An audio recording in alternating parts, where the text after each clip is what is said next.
Now, Gavin, tell me about your new film. The film Cheer for Your Life is a movie about an alien invasion in a high school. It's kind of like a Grindhouse-style Buffy the Vampire Slayer tongue-in-cheek humor.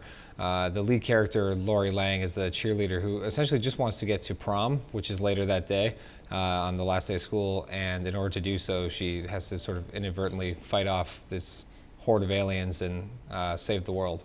Okay. Now, what made you interested in making a film with this particular subject? I mean, it's a film that I wrote. I mean, a lot of the films that I grew up watching as a kid and TV series and things I love were things like V, about the alien invasion, and when I was in high school, things like Independence Day and Star Wars. So I've always been fascinated with sci-fi and then comedy films. I find a lot of science fiction and comedy can sort of blend together well. So this is sort of really off the beaten path of anything else that I've ever written. But I wrote it. It got some attention from some Hollywood types, and they purchased it. So that's the main reason you go with the project that's got the most support and money behind it. Yeah. And were they willing, were the producers behind it willing to fund you in every step of the way from the beginning? Well, I mean, the way that it works is you have to have distribution for a film, and the distributors are the people who actually distribute the film to movie theaters, to home video, to television. They're not necessarily the ones to pay for it. They'll pay for some of the movie. So we live in a wonderful country of Canada where they have all kinds of arts funding, and there's a particular organization in the government called Telefilm, which will fund up to 49% of a feature film that you do if you sort of qualify and go through their process, which we do. So they're funding a portion of it. So a lot of it is government support. We also have a wonderful tax credit system here where you can get money back on the labor spent during the film. I won't bore you with all the details of that, but essentially the Canadian government will pay for the majority of a film made in Canada. So it's a really great system. Once you sort of, it's a bit like Fort Knox. If you can break into Fort Knox, you're kind of in for life and have that in, but it's a really tough nut to crack to get in. Okay. Now, obviously, you want to have it shot around the Windsor and Essex County. How do you think residents will react or attend towards the production when it plans to go underway? I think they'll react positively. I mean, we're not really interrupting much. Most of the locations are sort of private residences. We have some scenes in a high school. The school board has been great in working with us, and we're going to include their students as extras. And any of their students that have an interest in media or film are going to get involved as well. And we've always sort of opened it up, all of our music video productions in the past and film productions, for anybody who wanted to get involved in being an extra or get some experience, on crew. Definitely love to work and keep it as local as possible. And that's the reason why we kind of fought to bring Cheer for Your Life here, because, it was like, oh, we're going to shoot in LA, or we're going to shoot in Toronto, we're going to shoot in Vancouver, or we're going to shoot in New York. And I just kept fighting and saying Windsor, and everybody looked at me like I was stupid, like literally, why would you go there?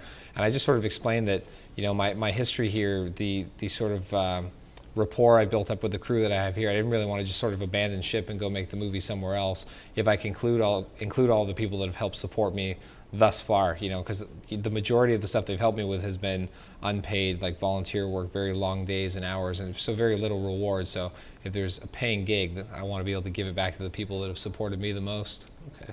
Now, what do you think it'll make in terms of a filmmaking standpoint? How do you think other filmmakers around the city would react to a big picture being made here? Well, it all depends how you define big picture. I mean, although I believe we're the largest budgeted film to ever come to Windsor, it's still a fairly small budget production.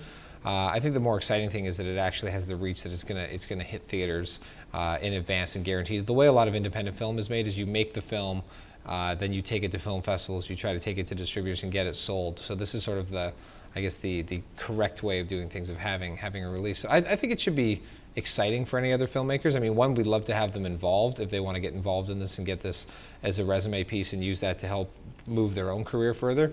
But I think it should be, there's a lot of naysayers in Windsor that happen with oh, you could never make Hollywood films here, this could never happen. But if one film does it, then that goes away. Nobody can say that anymore. They can say, okay, well, they made one, and I think the correct response after that should be, well, how do we make more? How can we make more things happen here? So I think there's a bit of a motif where, or a thing where filmmakers want to, oh, I've got to move away, I got to go to Toronto or Vancouver or somewhere else, I can't make films here. But if it's done here once, it's going to allow filmmakers sort of maybe that inspiration or launch point of okay, I could stay in Windsor and make films. It could help expand the film community here.